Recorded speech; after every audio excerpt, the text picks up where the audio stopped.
Pleasant good day, everyone. Just want to say welcome again to this recording, and I'm happy to have two of our students so far, Sarah and Jennifer, joining us in this live recording conversation.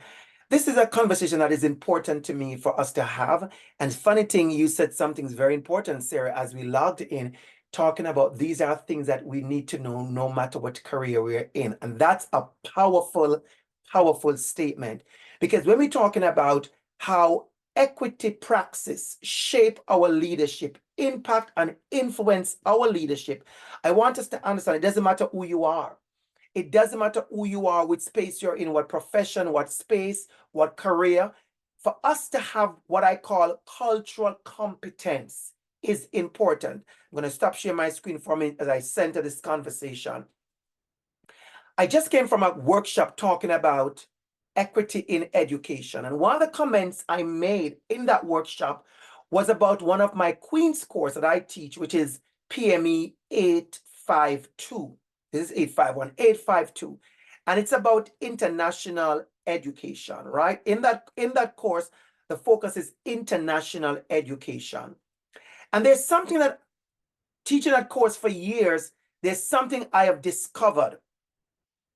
When I started teaching that course and the conversation was about equity and difference and inclusion and diversity and globalization, I realized immediately in the first time I taught that course that something was different about the tone and the energy of the group. I'm going to tell you what it was. So in the course International Education, let's say on average, we have 25 students in the class. On average, 70 to 80% of those students are Canadians, but they are teaching abroad. So they are Canadians online, but they are in Costa Rica, they're in Kuwait, they're in Qatar, they're in Dubai, they're in the Bahamas, they're in Japan, they're all over the world. And what I can tell you, and I'm going to tell you this, the conversations are absolutely different about diversity, equity, and inclusion when it comes to those students. Why? Because they have what I consider to be a wider lens. They have grown in what I consider to be cultural competence. They are exposed.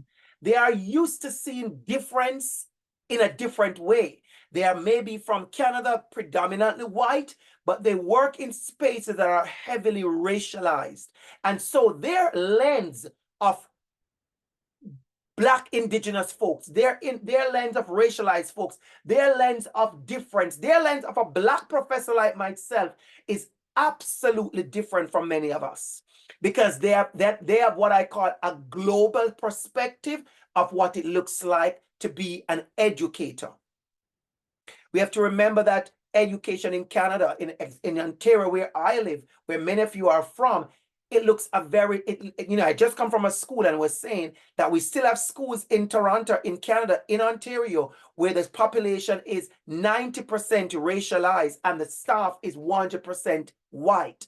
You have to understand, as a person of that level of access and dominance, how do you see your students? How do you see equity? How do you see inclusion? So getting into our assignment, I want you to understand there's a term I'm going to use. One of those terms is cultural competence. I want you to think about your own cultural competence. And then another word to think about is your cultural humility. Are you at the place where you understand difference? And are you at the place where there are differences that you don't understand, but you're willing to sit and learn? You have that cultural competence. You're bringing that level of humility to the learning so you can grow. Because you have to remember that who we are impacts how we lead. We have to also remember that many of our biases and our ideas that we get about others, it comes from your lived experience. So the question asks us to examine our own personal biases, and culture may shape our equity practice, our equity lens. We have to remember, first of all, that we all have biases. Every single one of us. Some of us have been intentional in working at those biases. And so there are less biases because we have worked at it. I always say to people, I am a Black man from Jamaica. And I can tell you, growing up, there were certain negative stereotypes and assumptions and biases about persons who were dreadlocks. Where did that come from? It comes from the narratives around us. It comes from the stereotypes around it. It comes from the assumptions. I want you to take a minute. And it's an activity that I do when I'm teaching up in person. And ask yourself, spotlight in your head any particular group that is different from you. A group of Black people, a group of Muslim, a group of hijab-wearing women, a group of new immigrants from a certain country, a group of young people at a certain age, a group of students who are maybe in an art of hearing program, a group of students who are in a spec-ed class, a group of students who are labeled or identified as autistic or ADHD or whatever. Ask yourself, what are those assumptions we make about those others? How do we make assumptions and stereotypes about others? Where does that come from? And I must tell you, I am maybe a quarter way through looking at your papers already. I've started grading those papers already. And I'm so happy to hear people talking about their identity in a very clear manner. Because a lot of us, we do not know how to talk about who we are. And that comes from an idea we're going to talk about later called positionality. Who are you coming to this work? So if every one of us, we are a job, we're a principal, a vice principal, a teacher, an HR manager, who you are as a person impacts how you teach, how you lead, how you interact, the things you say, the stories you know, what you think is funny, what you think is harmful. And so your identity is important. And then the next part of that conversation was, what are the messages did you receive about race, ethnicity, from your family, peers, your teachers, and from the media? We have to remember something, that the media plays an important role in how we see others. Messaging about who is valued, what is valued, who deserves respect, who deserves certain benefits and positions, who is deserving of. We have to remember that the media impacts those. And how do you believe your identity and these messages impact and influence your work? So let's put it all together. Who you are impacts how you lead. You grow up in certain spaces and you hear stories. Let me give you an example of something I shared with some of my a group today.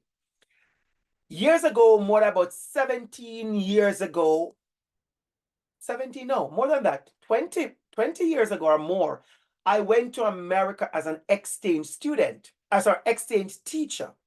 So I'm not new to teaching. I've been teaching for many, many years. And I was in Atlanta, and I just came from Jamaica to the Atlanta school. The kids were bused from the inner city to this very, very beautiful school outside in the outskirts of Atlanta. And these kids have never traveled before. The demographic, right? Kids who are unexposed, they've never traveled, their lens is this way. And wonderful students, and they start to ask me questions, and they start to say, Mr. Campbell, do you live in a tree house? Do they have cars in Jamaica? Do you swim every day? Do you catch your own meal? Do you know Bob Marley? You know, what kind of house do you live in? Those questions didn't come from a place of bias or racism. It came from a place of stereotype. It came from a space of assumptions. It came from a place of lacking cultural competence and knowledge. And so they immediately think, I'm from the Caribbean, I speak Jamaican dialect. What they see of the Caribbean and the islands and in movies, it must be what is real. So you have to remember that the messages we have around us that form who we are and how we see others, they come from the media. But those messages, that's why this kind of work is important. The messages that you receive, listen to me carefully. The biases that you have, listen to me carefully. Many of us, we don't realize it, but we act on it. We act on it. And there are narratives that we act on. So we assume that persons, for instance, who eat with their hands are barbaric, or they don't have table manners, or they are not exposed. No, they are. They come from a different culture where knife and fork is not the order of the day. Because we have to remember, we in one culture make knife and fork important. In other cultures, it's not. In Japanese and Chinese culture, a knife and fork is not important. In certain African countries like Ghana and Ghana, where I visit a number of times, a knife and fork is not important. So you have to understand, because I had an experience of that where person spoke to immigrants as if they were uneducated, and if they were arrogant, they were ignorant, not realizing that your identity, your lived experience, it has what shaped that. So I want to leave that with us. I want to leave that the word shape with us. Identity, messaging, and impact. And as leaders, the reason why this is so important, I want you to understand, if you are operating from a place of bias, a place of assumptions and stereotype, you are enacting more harm on others than you imagine. And so I remember this from this article where Jana and Freeman says, if you do not know what biases you harbor, you are powerless against them and may be harming others unintentionally. In this case, ignorance is not bliss. Ignorance is a privilege. And that is why I started out by talking about cultural competence, the importance of us making sure we are learning and unlearning. Make a note of that. Making sure we are learning and unlearning, because many of us hold biases that we have to unlearn. I remember coming to Canada in 2008 and seeing and interacting with Indigenous folks. And before I could say anything, I had conversations and people making comment to me about who Indigenous folks are. And I can tell you, 90% of what was said was dishonest, it was deficit, it lacked respect, and it did not honor the Indigenous people of Canada. And so what I had to do as I started growing in my own cultural competence and start learning about the Indigenous folks of Canada, what I have to start doing was to unlearn. So as much as I was learning, Sarah, I was unlearning. As I learn, I unlearn. So we have to remember that many of us, we are stuffed with stereotypes and assumptions. We have to unlearn some of those. And so Freeman went on to say, if we do not overcome our biases, you can inadvertently harm relationships and alienate people without thoughtless autopilot responses. And so we have to remember that we have a way, we have a job, we have a responsibility. Now comes to something very important. So I did mention the word positionality before. Positionality is deeper than just your identity. It's not just who you are. And I'm going to show you a next slide, and then I go back to the word positionality. It is about your lens. It's about how are you coming to this work? How do you see others? Through what lens are you looking? Remember, as you look at something through a lens, your brain is working with all the messages in your brain are now coming together to make some form of definition, declaration, some form of about what you're seeing. So imagine the ways in which we see others, the ways in which we see difference, the ways in which we see issues and circumstances around us. Let me give you a perfect example.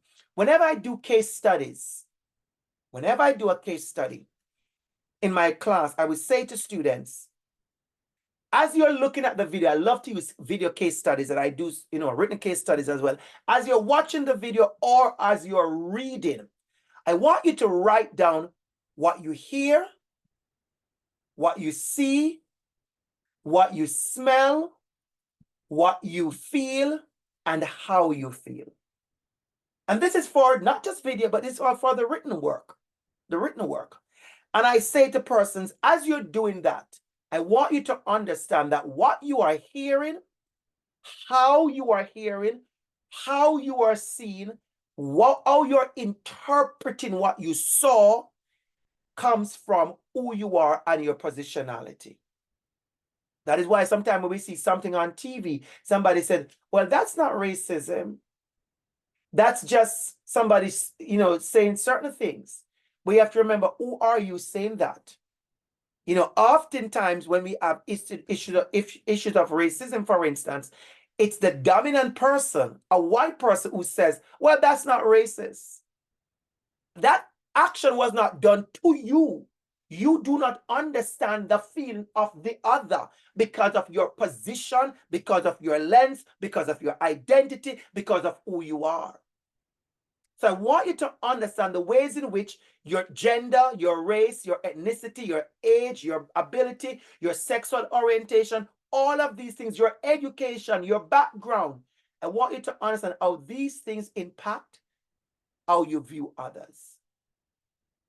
And it also impacts their identity. So this is why this conversation is so important, and it's necessary for us to unpack our positionality. How are we approaching the work? How are we bringing ourselves to the work? And how do we see the work? So stereotypes, we know that they are harmful. And the question is, why are stereotypes harmful?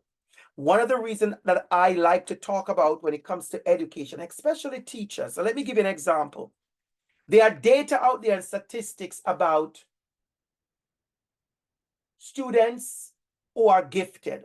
There's data about the ability of students who have English as a second language.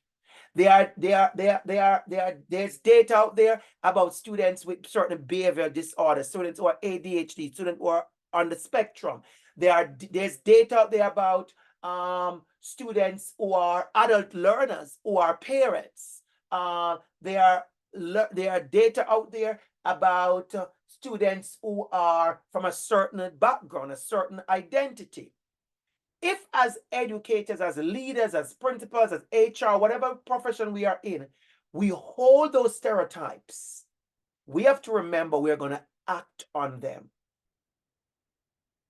So that is why you have research out there years ago that right now we are debunking and we are disrupting, that says students of a particular identity cannot do certain things, or students of a particular identity should be able to do certain things. We have heard jokes all the time about Asian students who must be able to do maths. And if you listen to Asian students, they will tell you when they go into the creative arts, when they go into the performing arts, when they are into certain things, we have had teachers who have said harmful things to them like, well, you are Asian, you're supposed to be able to do that. Those assumptions we act on, they can harm people. I always have this joke. I'm a speaker. I do a lot of public speaking engagement. If you say to me, well, you're from Jamaica, Dr. Campbell, you're always on Caribbean time, you are laid back, whatever, that's dangerous stereotype you're placing on me. Because if you think I am I'm always acting on Caribbean time, I am late, I'm laid back, everything is just Irie man, that kind of stereotype about me would not select me as a leader. Because it is saying, as a leader, you may not have the discipline. You see where we're going with this? As a leader, you may not have the discipline. I can show you tons of case studies where students, I remember one case study we did where an hijab wearing young lady wanted to be a part of a team in a school, and the teacher said to her, well, girls like you go home early to get housework done. The teacher said this to this hijab wearing young lady. The assumptions, the negative stereotypes, the harmful. Now remember the power that this teacher carries. Who is going to be selected to be on the team? You have to remember, if you ask me why these things are important, he would not select her to be on the team, though she is good. Because his assumption is that an hijab wearing Muslim young lady like you need to be home and not doing this activity. So take it out of the classroom for a minute and take it into any business you do, any profession. Think about the ways in which stereotypes are harmful on your staff. Stereotype about people's abilities, about physical abilities, physical capabilities. We have had quite a bit of gender harmful stereotypes. Women who are mothers, especially with children under the age of 10, have told stories upon stories of how they try not to talk about their family at work, because what it does is immediately reduce them to, well, if you're a mom and you have kids, maybe we shouldn't be using you. So I want you to understand how these things have impacted. So impact of unconscious bias. I love this slide. And it talk about, the impact of unconscious bias. And I hope you know I'm going to be very clear on this, that this word unconscious bias, the term, listen me carefully, has been heavily contested, because people are realizing more and more, are these biases unconscious or are they conscious? Just like the word microaggression is very heavily contested, because are these microaggression really microaggression, or are they downright racist and hateful and harmful? So we have to do those things, and on this slide, you see how to deal with our biases. And if you look at the bottom right hand corner, one of the first things it says is know them well. You see, there's a level of honesty that is required in growing in cultural competence. I want you to capture that, please. There's a level of honesty that is required in growing in cultural competence. You have to tell yourself, what is it that you know? What is it that you don't know? What is it that you are missing? What is it that you have not connected with? What are those harmful things and jokes and things that you have been a part of? I know it. There's so many of us who have been a part of staff rooms and staff meetings and spaces and hanging out with our buddies and our friends that have made jokes, homophobic jokes, transphobic joke, racist joke. And we think it's okay. When you realize, when you know this is harmful, then what do you do with it? What do you do with it? At the bottom, it says here, you think critically, you attend to the data and the evidence. You're saying to yourself, this is not good. And then you're going to challenge your own assumptions, not challenge other people, challenge your own. When I see people doing work in equity and inclusion and diversity, sometimes I am worried that they are so interested in challenging others than challenging themselves. You have to challenge yourself. You have to challenge your mindfulness. How am I thinking? And so as we do this, I want us to talk a little bit about the most impacted persons by our unconscious bias. And it's the area of class and gender, sexual orientation, education, immigration status. That's a big one. We see that playing out. We see that playing out, especially here in Canada. We see it playing out. Race, ethnicity, religious beliefs, age, able-bodiedness. Right? So why is this conversation important for us? 3 things. We perceive others, we make decisions, and we act. 3 things. We perceive, we make decisions, and we act. If you listen to case studies and the number of folks who will tell you about things that have things that impacted them, because of their class, because of their gender, because of their sexual orientation, because of their immigration status, their ethnicity, their race, their religious belief, if they tell you these things, you'll realize that these are happening because people have perceived, decided, and acted. We see what's going on with what happened with our trans people around us. We see the kind of laws, the kind of policies. We see the ways in which people are handling like gender identity and pronouns, preferred pronouns. How are we making space for all our students, our co-workers, those we work with, to feel that genuine sense of belonging? That is what this course is really about, How do we create these opportunities? So let me give you an example.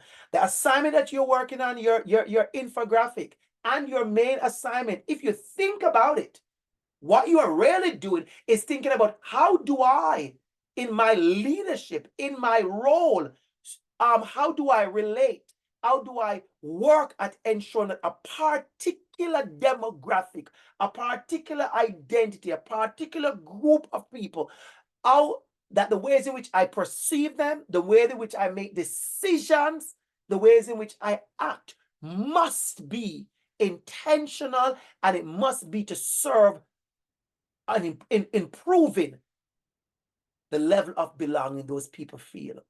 If you look at that final assignment, funny, sorry I didn't get to bring it up on the slide today. I didn't even think of doing that. Think about what you're creating in a newsletter. What are you creating? Think about the newsletter assignment. You are actually creating resources. You're actually pointing them to stuff. You are doing this to a particular group. And don't you worry, I promise you we're going to do another lecture like this where we're going to examine some of the past papers. Because what I love, Sarah, what I love, Jennifer, what I love, Gertrude and Tyler, is that in those past papers, and I love to get people's permission, not to share them necessarily, but to use them in my lecture, to show you the intentionality. There's two particular papers I am thinking about right now, which I'm going to share with you when we have the next lecture, a live lecture, where one person was talking about LGBTQ students at their school, another person was talking about First Nation students within their school. The intentionality that they used to provide the resources was so impressive. And it was clear to me that these two persons writing this assignment has a very clear picture of who they are trying to ensure given the services they need. So the services are about how do we create access for persons to feel a sense of belonging. That's what it is about. You know, for me, honestly, I would have named the course a different name, you know, because I think, you know, sometimes we kind of shy away from certain terminology. For instance, I could get into that a little bit. When you think about equity, diversity, and inclusion, a lot of persons don't like to use don't like to hear about EDI. And I always say to people, don't get too caught up on a term. So people say it's EDI, some people say EDID, which they add the word decolonize to it. Some people said, oh, I don't want to talk about EDI, I want to talk about just equity. Some people said, I don't want to talk about neither EDI, equity, neither, I want to talk about belonging. Here's what I want to say to us. As people of power and influence, of people who have rose to impact people's lives, I want you to remember that diversity is simply looking around, seeing the differences, and just seeing the differences. That's really diversity. Understanding that we are different. Understand that a family can look different. Understanding that people look different by their skin, their religion. That is what diversity is. Inclusion, I would call inclusion, Sarah, level 1. Inclusion is level 1. It's where you are being intentional about ensuring that the diversity around you gets to be respected and appreciated in a ways of including people. And we know we go to the easy inclusion, some of us are so used to, is the potluck. It's something else, right? We come to the potluck. But I want you to go back to those potlucks you have been to and go back to some of those subtle messages in those potlucks. Who brings what? Picture yourself at those potlucks 5, 6, 7, 10 years ago and watch how we approach the food that was new and different. And you'll understand that inclusion and the things we do, the little acts of inclusion, are in fear of becoming very performative because we genuinely do not wish to have that inclusion. So here is a higher level than inclusion, and that word is belonging. It is the ways in which, watch me carefully, it is the ways in which the folks, the people, the ones who identify as different, the ones who are marginalized, the ones who have been traditionally, institutionally, structurally excluded and disenfranchised, the ways in which those persons arrive into the space and say to you, say to me, I feel a sense of belonging. Think about an event. Think about an event. And I'm going to give you a good story. Think about going to an event where we're going to dance. We're going to have a good time. We're going to have juice. We're going to have music. We're going to have DJ playing our favorite song, and we're having a blast. And everybody's invited. And then you look around, Sarah, true story, you look around, and right behind you, about 5 feet from you, in this massive dance, outdoor dance, where everybody's just sweat and wet because we are having a blast. And right 5 feet behind you, you look around, you realize there's a girl in a wheelchair. Now, the way I approached the young lady, now I'm telling you the story, I walk up to her, and without even skipping a beat, I asked for a dance. My assumption is that she is there.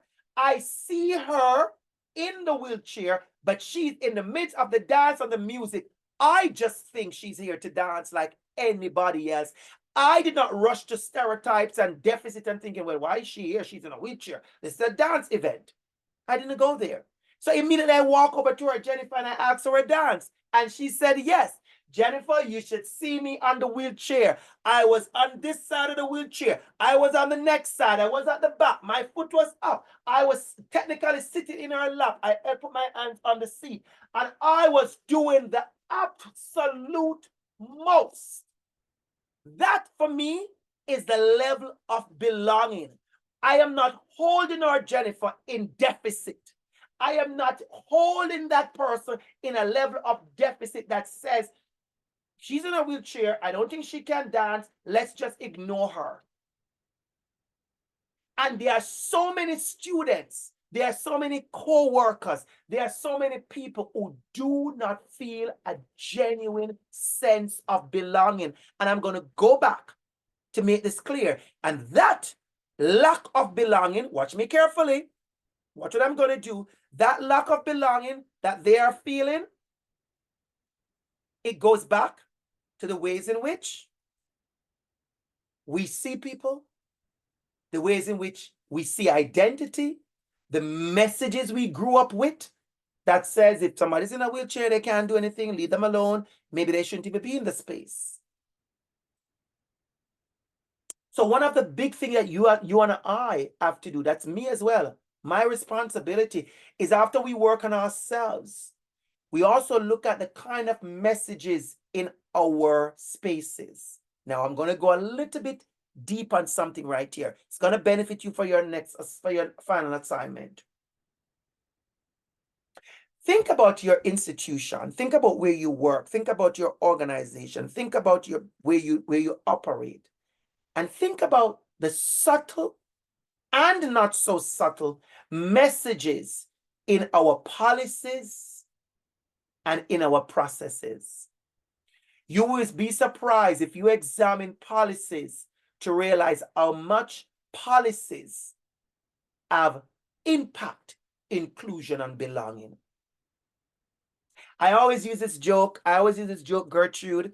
I said, if you look around Canada, and especially a couple of years ago, it used to be a big thing. You see somebody advertising a job for someone to, to come to photocopy papers. That's a job, literally administrative assistant. But technically, if you read the description, they want you to photocopy papers, staple them, give them to people. And in that HR policy document that they create, they put 5 years Canadian experience. I'm going to tell you this right now. Nobody in this world need 5 years Canadian experience to operate a photocopy machine, unless it's photocopying magic. Nobody needs 5 years Canadian experience. But I want you to understand, when that policy was written by whatever group, the intentionality behind that was not about having experience to operate the machine. It was intentional about excluding a certain person, a certain group of people. So I want you to understand the ways in which, as I said to you, we perceive, we decide, and we act. So in wrapping up this good recording, I want to explain to all of us that unconscious bias are not permanent. No, they are not. No, they're not. In fact, they are very malleable, and the steps can be taken to limit their impact and our thoughts and behaviors. That's why we say we grow in cultural competence. That's why we say we are unlearning. That's why we say something very popular, that we don't want people to say, I am not racist. I want people to say, I am anti-racist. I don't want people to say, well, I understand diversity. No, we want you to say, I am actively working to ensure inclusion and belonging. I'm going to repeat that. I don't want us to say it's mediocre to say, well, you know, I appreciate diversity, you know, I respect differences, it doesn't bother me. That's level one. As the young people said, that's so yesterday. Nobody wants that. Nobody wants that. We want all of us to go to a place where we are intentional about our actions to create environments in our spaces, wherever we operate, in our community, our schools, our work, our offices, wherever we operate, to create those opportunities and access that say to the people who are not us, the others, the persons who are others, the persons who are labeled and identified as others, to say to that person, I see you, you belong here. That's deep level. That's deep level. And my magic question when I do workshops, Jennifer, I always say to teachers and to principals, tell me how you say to people, you belong here, without saying to people. If you follow social media, the students will say, they say to you, how do you say you are happy without saying you're happy? And they'll put a picture, you know, somebody on a cruise living their best life, right? It says, say you're happy, like they will say you're happy without saying you're happy. So say to people, you belong, without saying to them, you belong. And that is going to be your actions. That is going to be your action. So dealing with unconscious bias, final 2 slides, and then we wrap up this recording. Dealing with your unconscious bias is an awareness of self. Who are you? Know yourself. And then when you have a strong awareness of who you are, you have an awareness of others. You educate yourself. Too many of us, I can tell a little story right now, Gertrude. When I started doing advocacy work years ago, and I use education, people almost would be like, well, nobody wants a more workshop. Nobody wants this. And I was like, do you realize that education should lead to a change in behavior brought about by an experience? That's a very basic definition of education. It's a change in behavior brought about by an experience. How are we educating ourselves? How are we being intentional in that education? How are we learning and unlearning? Another big one is for us to ask questions. Too many times we are caught in assumptions and stereotypes without asking questions. And there's something I want to address. There is a fear among us to ask questions. You should not be fearful. That's a beautiful way to start, to ask questions. I think the problem we are having is some of us, we are not engaging in any learning. We're just easy to ask questions. So we pull up to racialized folks, we pull up to 2S LGBT folks, we pull up to trans folks, we pull up to anybody identifying in certain category, and we put the burden of teaching us on them. So I want to be very clear on this one. There's a difference between asking questions and burdening somebody else to teach you. I felt that just now. There is a difference between asking questions and burdening someone to teach you when you clearly have not engaged in anything of your own learning. So I want us to ask questions. I want us to develop safe and brave spaces to discuss these things. You know, I remember when I started out a couple of years ago, I remember doing this article for Queens about courageous conversations. And I'm looking at my bookshelf. I think the book is still there by Singleton. Singleton, about courageous conversations. How do we engage in courageous conversations?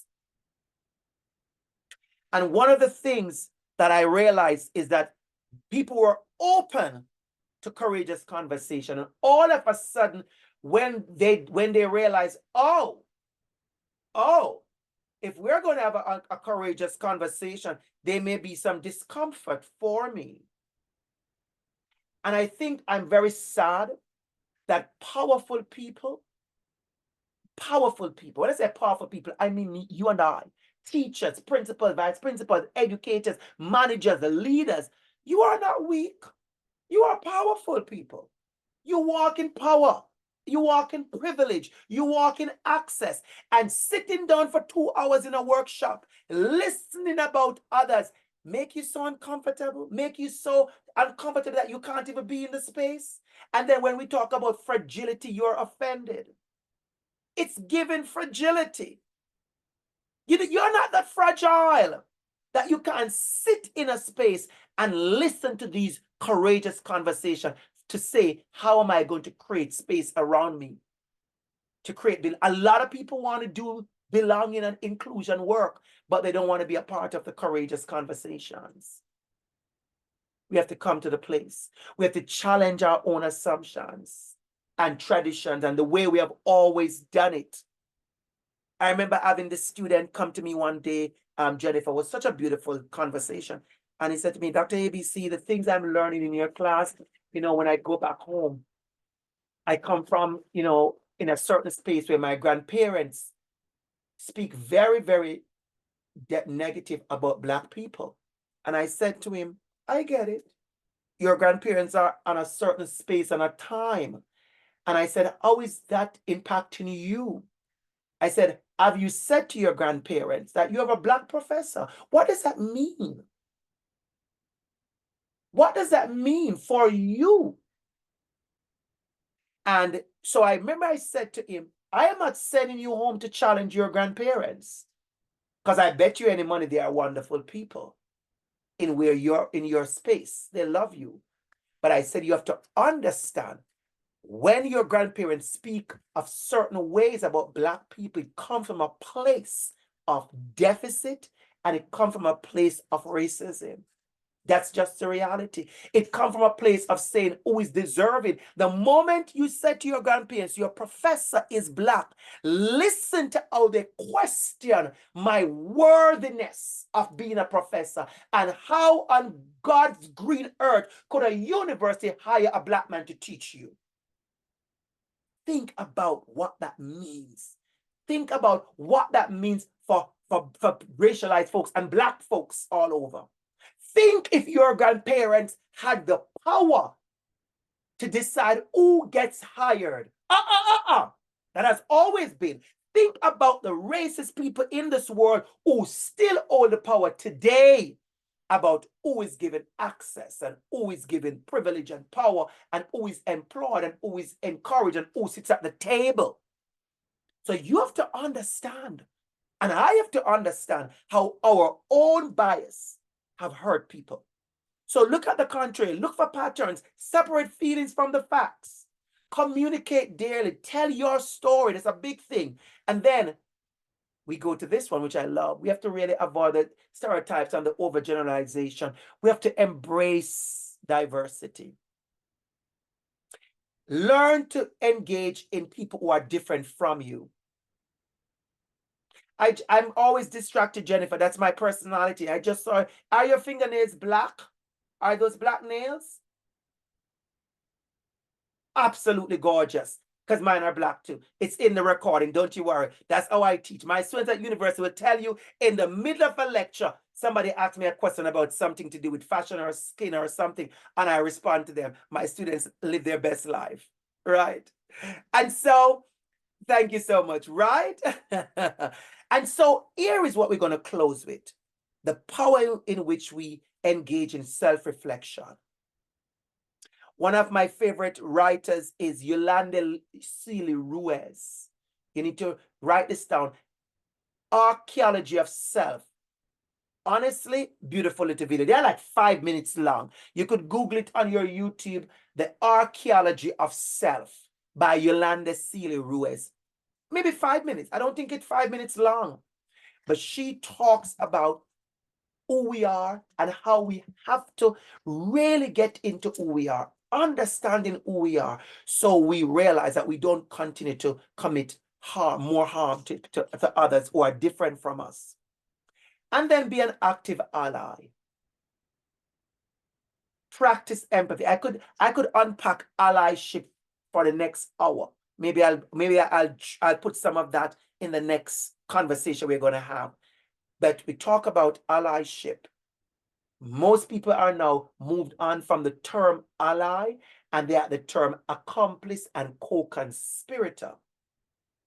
But I always say to people, don't rush for a new term. We like a new word. We love a new word. So right now, it's almost like the word allyship is so yesterday, and we want to grab onto a new word. We have not done the work of an ally, but we love a new word. And so we grab onto, I am not an ally, I'm an accomplice, or I am a co-conspirator, because institutions, because capitalism, because competition, because these things have taught us how to use a word, check a box, and move on. We have to be careful that we're not just using a word, checking a box and moving on, but we are intentionally practicing empathy and working at our own unlearning. So that is our conversation today. That exactly is our pre-recording conversation. I like to do this recording live. I do this all the time because when I do the recording live, I get more juice. You know what I'm saying? Because you give me energy. Your presence here today give me more energy. If I was doing it by myself, which is fine, you'll get about 15, 20 minutes, the max. But when we are together and we banter, sometimes we are going to be opportunities where I ask you to even put something in the chat and do. So I want to say thanks to everyone for listening, and I'm going to stop the recording here.